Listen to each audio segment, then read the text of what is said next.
Welcome to the lesson number 38। आज के इस लेसन में हम डिजिटल फाइनेंशियल टूल्स के बारे में आगे स्टडी करेंगे, जिसमें हम देखेंगे कि क्रेडिट कार्ड और डेबिट कार्ड कैसे हम लोग यूज़ कर सकते हैं, उनमें क्या डिफरेंसेस हैं और क्या क्या एडवांटेजेस और डिसएडवांटेजेस हैं इन दोनों कार्ड्स के बारे में। तो अगर मैं इनको डिफ़ाइन करूं, तो जैसा कि आप लोग यूज़ भी करते हैं, credit card and debit card both are similar. Credit card and debit card typically look almost identical, right? अगर हम बात करें तो क्रेडिट कार्ड और डेबिट कार्ड ऑलमोस्ट एक जैसे लगते हैं, identical, with 16 digit card numbers, with 16 digits card numbers, expiration date, दोनों में एक्सपायरेशन डेट होती है, expiration date, and personal identification number, and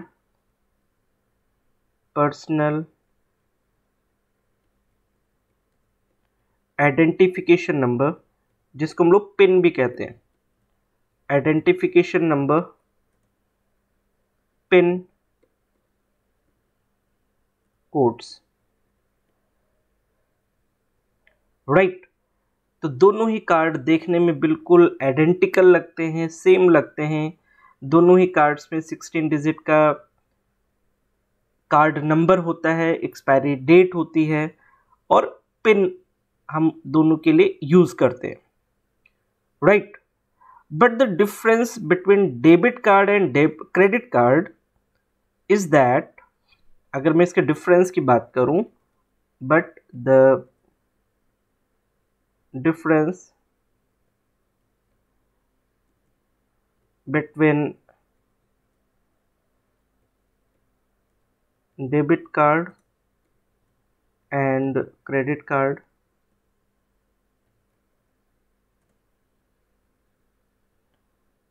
is that debit card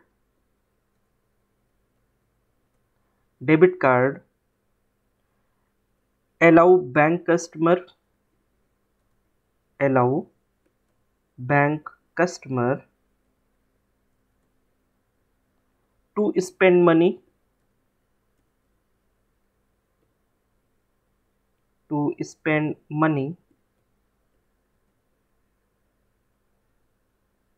by drawing on funds,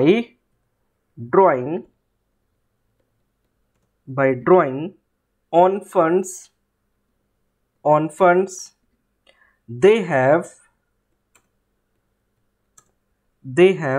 deposited at the bank, right। तो debit card से आप तभी पैसा निकाल सकते हैं जब आपके बैंक अकाउंट में पैसे डिपॉजिट हैं, right.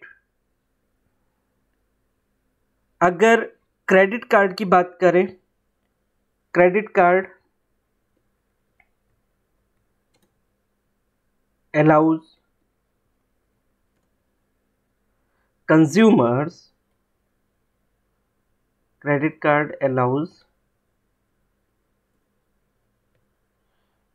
consumers to borrow money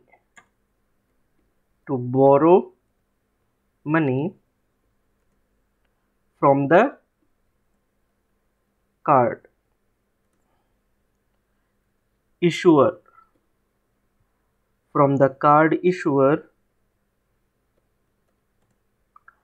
up to a certain limit.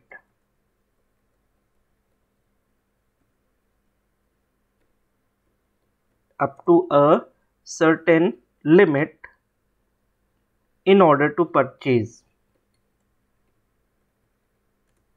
In order to purchase items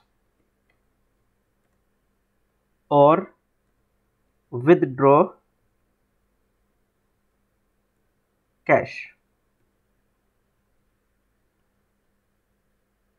right तो अगर यहाँ पर क्रेडिट कार्ड और डेबिट कार्ड की बात करी जाए तो क्रेडिट कार्ड और डेबिट कार्ड ऑलमोस्ट आइडेंटिकल होते हैं, दोनों सेम होते हैं। बस उसमें डिफरेंस क्या होता है, आप डेबिट कार्ड से पैसे तभी निकाल सकते हैं जब आपके बैंक अकाउंट में पैसे होंगे, लेकिन आप क्रेडिट कार्ड से पैसे बोरो करते हैं। अगर आपके पास पैसे नहीं हैं तो भी आप पैसे निकाल सकते हैं, परचेजिंग कर सकते हैं एक सर्टेन लिमिट तक जो बैंक आपको परमिशन देती है। राइट तो ये दोनों में डिफरेंस है। अगर मैं यहाँ पर डेबिट कार्ड और क्रेडिट कार्ड की बात करूं, इसमें अगर मैं एडवांटेज की बात करूं, क्रेडिट कार्ड की एडवांटेज की बात करूं, अगर मैं यहाँ पर मैं सबसे पहले बात करता हूं एडवांटेज ऑफ क्रेडिट कार्ड। कुछ एडवांटेज है क्रेडिट कार्ड के, जैसे आपको रिवार्ड्स मिलते हैं, ठीक है। जैसे आपने कोई परचेजिंग करी है, उस पे आपको कुछ ऑफर रिवार्ड्स मिलते हैं, आपको सुविधा मिलती है, कॉन्वीनियंस मिलता है, आपको कॉन्वीनियंस मिलता है।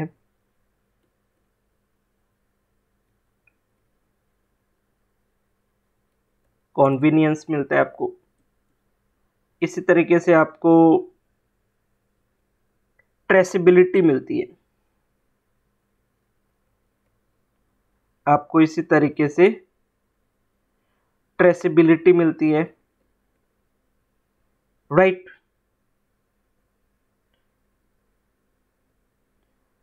और इसको जनरली हम लोग इमरजेंसी में यूज करते हैं, तो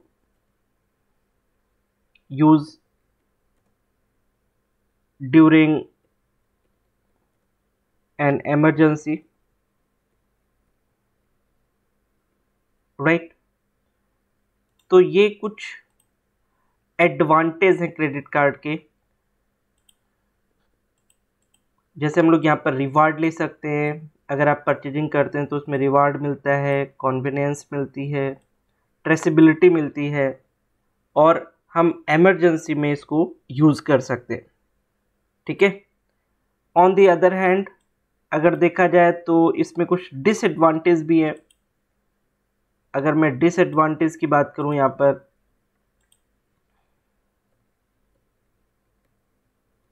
डिसएडवांटेज ऑफ क्रेडिट कार्ड,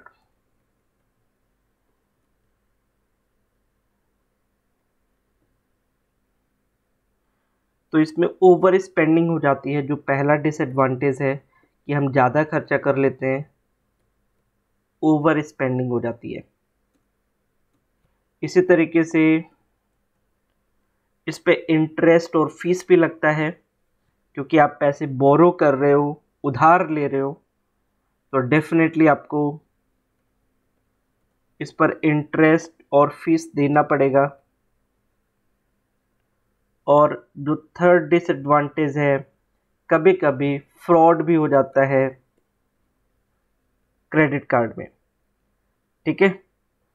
और जो चौथा सबसे बड़ा डिसएडवांटेज है वो है माउंटिंग डेप्ट। माउंटिंग डेप्ट, बढ़ता हुआ ऋण।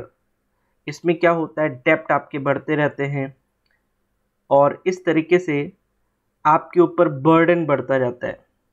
तो अगर मैं बात करूं क्रेडिट कार्ड की, तो इसके मैक्सिमम डिसएडवांटेजेस भी होते हैं। अगर आप एक लिमिट से ज़्यादा खर्चा करना चाहते हैं, अगर आप फिजूल खर्चे करते हैं, तो credit card is not better option, right.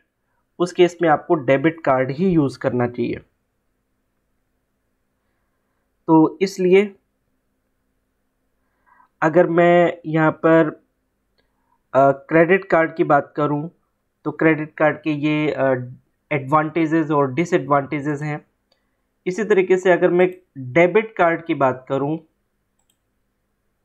यहाँ पर अगर मैं डेबिट कार्ड के एडवांटेजेस की बात करूँ, advantages of debit card,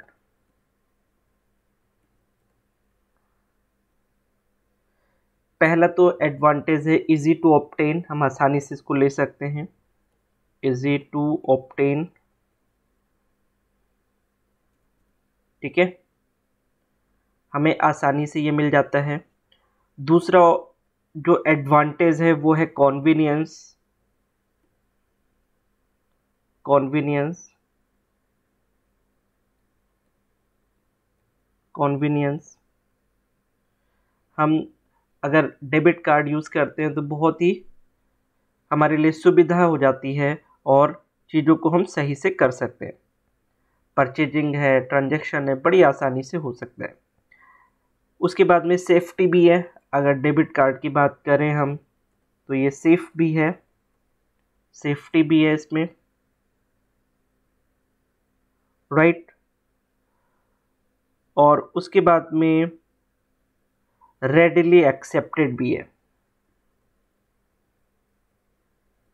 readily accepted, मतलब हम कहीं भी इसको यूज़ कर सकते हैं, कोई भी कंपनी हो, कहीं भी हम इसे यूज़ कर सकते हैं।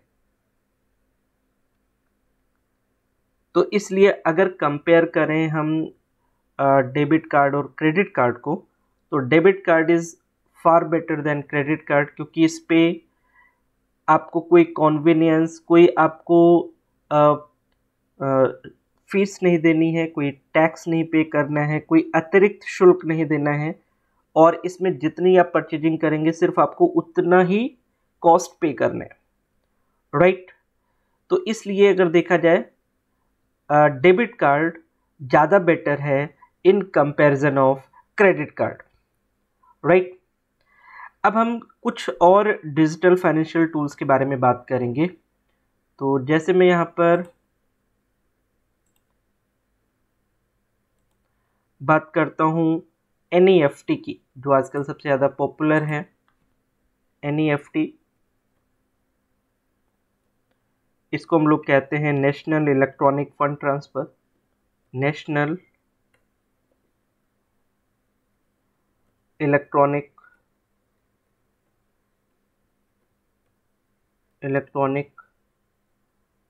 Fund transfer,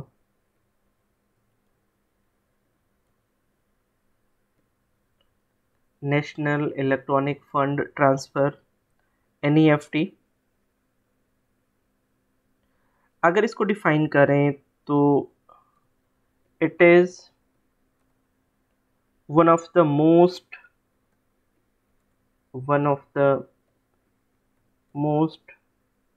prominent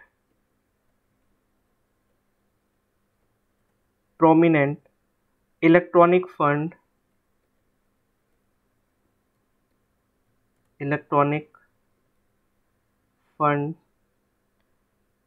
transfer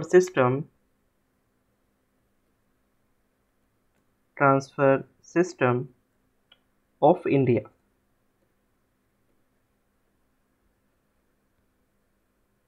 It started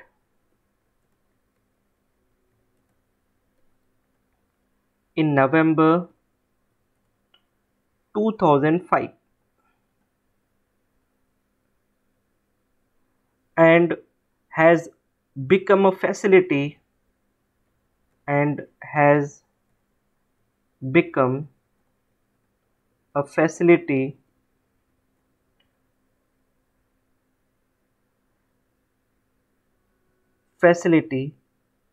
to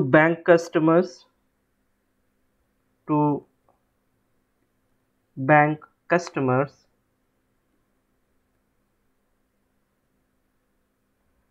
to bank customers to enable them to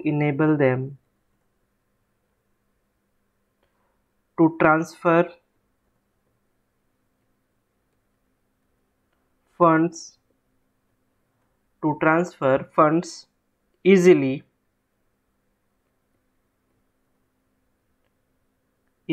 and securely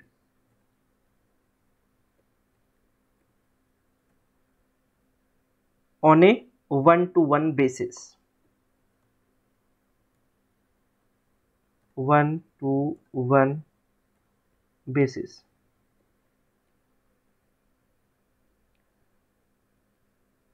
It is done via electronic messages. It is done via electronic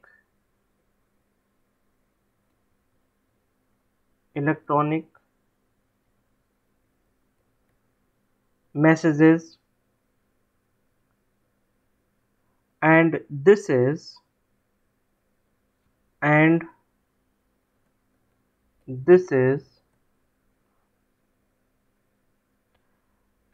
is not on real time basis, and this is not on real time basis. Okay, this is a net transfer facility. This is a net transfer facility which is executed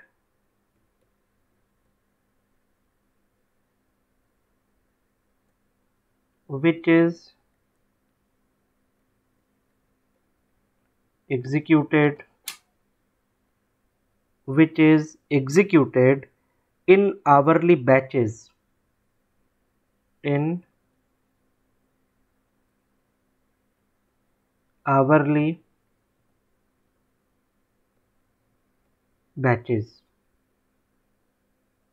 Right?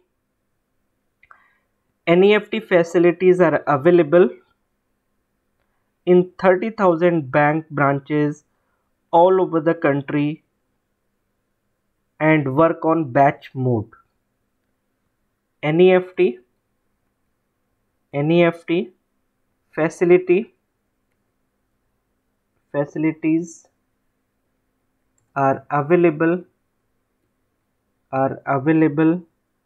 in 30,000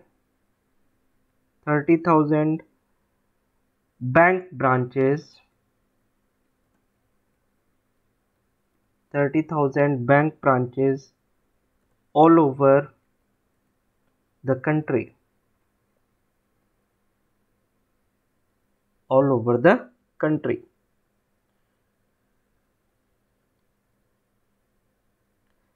अगर NEFT की बात करें तो ये कैसे काम करता है?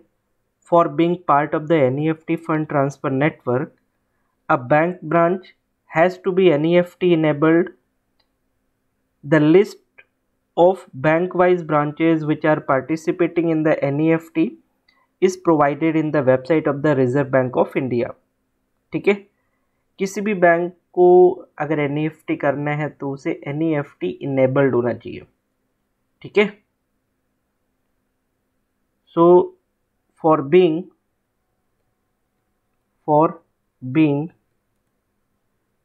part of NEFT transfer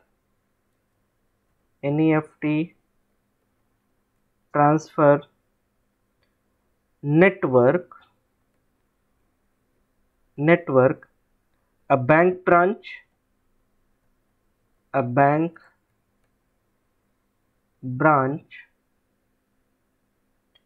has to be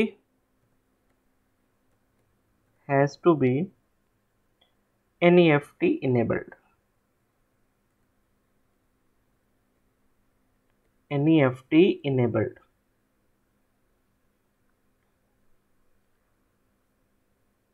Right. Now, who can transfer funds using NEFT? NEFT को यूज करके कौन ट्रांसफर कर सकता है? Individuals, firms or corporate maintaining accounts with a bank can transfer funds using NEFT. तो कोई भी कर सकता है, जैसे individuals,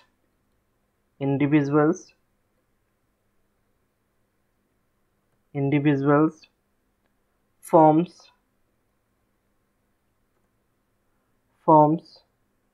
or corporate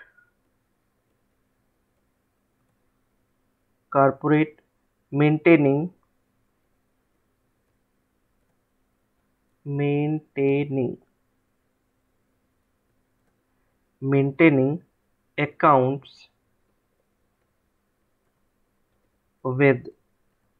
a bank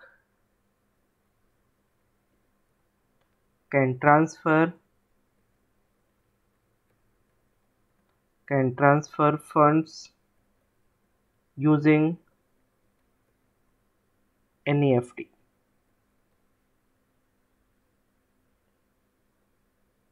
Right.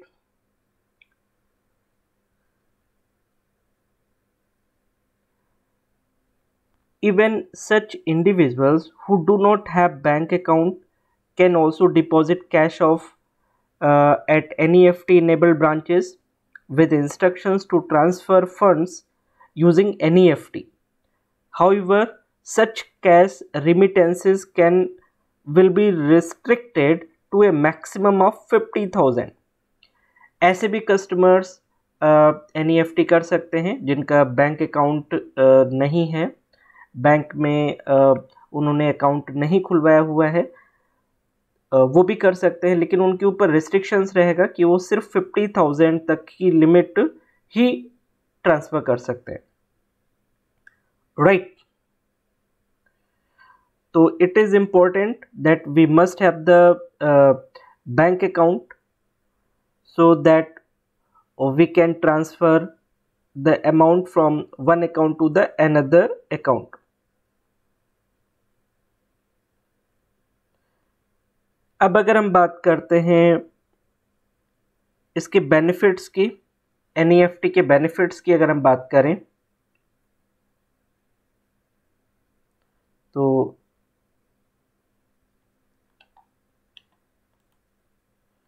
अगर बेनिफिट्स की बात करें so the beneficiary need not visit his her bank for depositing the paper instruments. ठीक है, आपको जैसे जो लाभार्थी है उसको कागज़ के उपकरण जमा करने के लिए अपने बैंक का दौरा करने की आवश्यकता नहीं है. लाभार्थी को भौतिक साधनों की हानि, चोरी से आशंकित नहीं होना चाहिए और ना ही कागज़ों के साधनों को इधर उधर फ्रॉड से इधर उधर गायब होने की संभावना भी नहीं है. तो इसलिए यहाँ पर ये सारे फ़ायदे हैं NEFT के. ठीक है, तो इनको हम लोग यहाँ पर समझ सकते हैं. मैं यहाँ पर एक जो अच्छा बेनिफिट है वो यहाँ पर मैं लिख रहा हूँ. द बेनिफिशरी, अगर मैं इसको बेनिफिट्स की बात करूँ, यहाँ पर benefits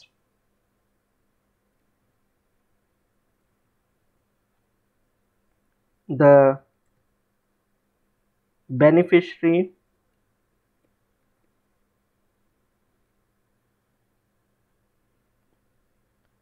need not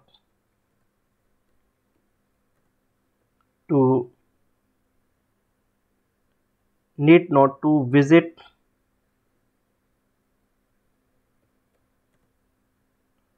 bank for depositing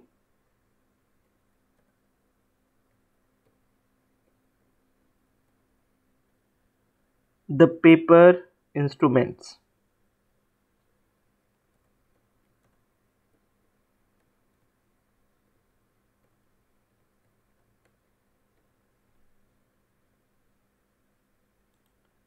right, तो NEFT के ये फायदे हैं। अब हम बात करेंगे एक और डिजिटल फाइनेंशियल टूल की जो सबसे ज़्यादा यूज़ किया जाता है। उसमें एक टर्म आता है IFSC, जो कि आजकल ज़्यादा यूज़ किया जाता है। IFSC आपने इसको देखा भी होगा, बैंकिंग सिस्टम में सबसे ज़्यादा यूज़ किया जाता है। इसको हम लोग कहते हैं Indian financial system code. Indian financial system code कहते हैं। और ये क्या होता है, तो थोड़ा सा डिफाइन करते हैं। It is an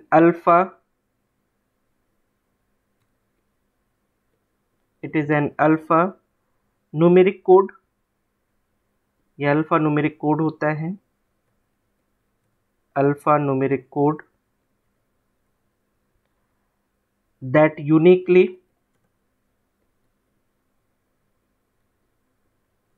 uniquely identifies a bank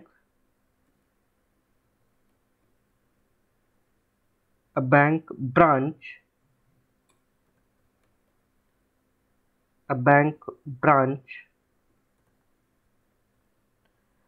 participating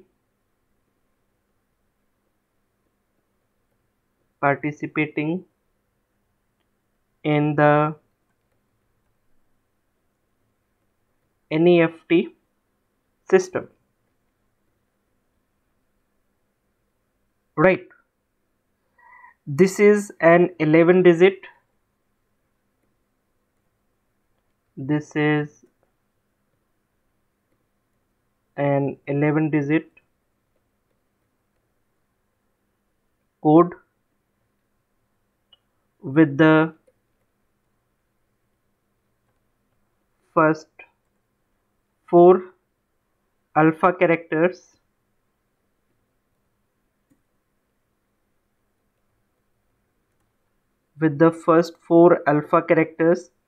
representing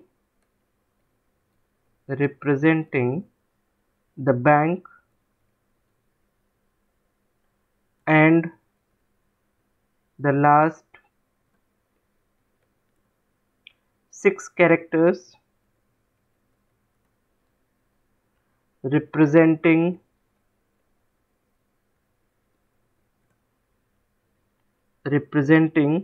the branch. Right.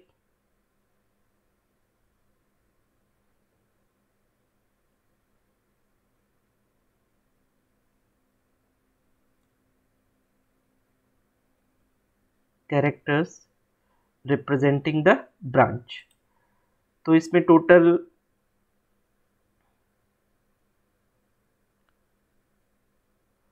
और जो इसमें फिफ्थ कैरेक्टर होता है वो 0 होता है। ठीक है, तो इस तरीके से 11 डिजिट्स को हम लोग यहाँ पर आइडेंटिफाई करते हैं। ठीक है, इसी तरीके से हमारे पास RTGS होता है। RTGS का भी नाम आपने सुना होगा। RTGS इसको हम लोग कहते हैं real time gross settlement. Real time gross settlement. ठीक है, it can be explained as a system. It can be explained as a system where there is a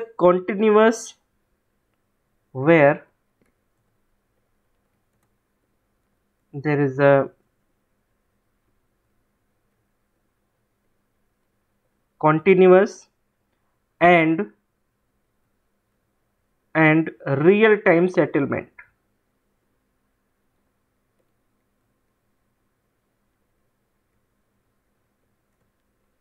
Real time settlement of fund transfer.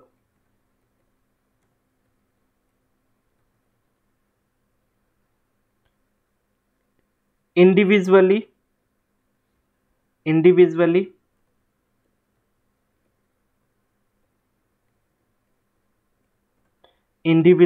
on a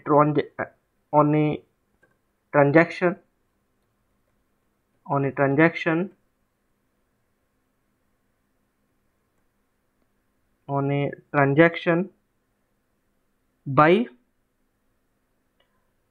transaction basis.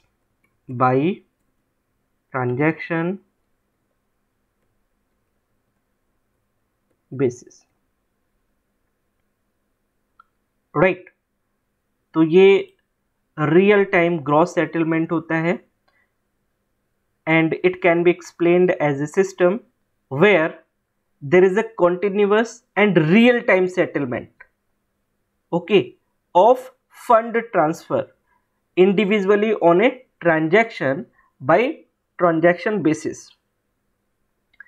So this is one of the real time settlement, और इसमें हम real time settlement करते हैं, real immediate fund transfer करते हैं, ठीक है। इसके बाद में एक टर्म और आता है जिसको हम लोग बहुत ज़्यादा यूज़ करते हैं डिजिटल फाइनेंशियल टूल्स के लिए, और वो है IMPS, ठीक है। इसको हम लोग कहते हैं immediate payment service. Immediate payment service, immediate payment service. इसको अगर हम लोग डिफाइन करें तो हम लोग कह सकते हैं it is an innovative real time payment service.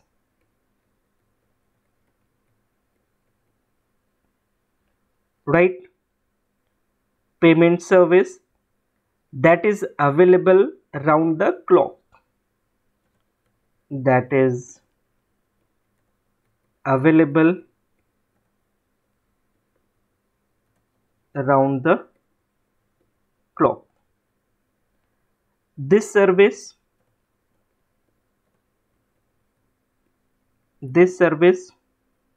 is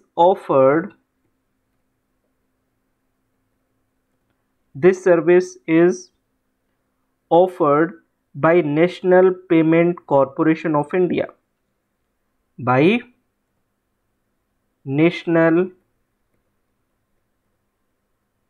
Payment Corporation of India.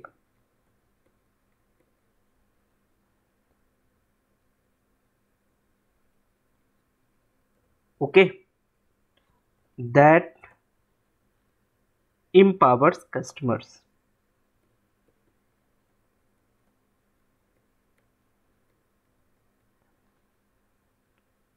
That empower customers to transfer money.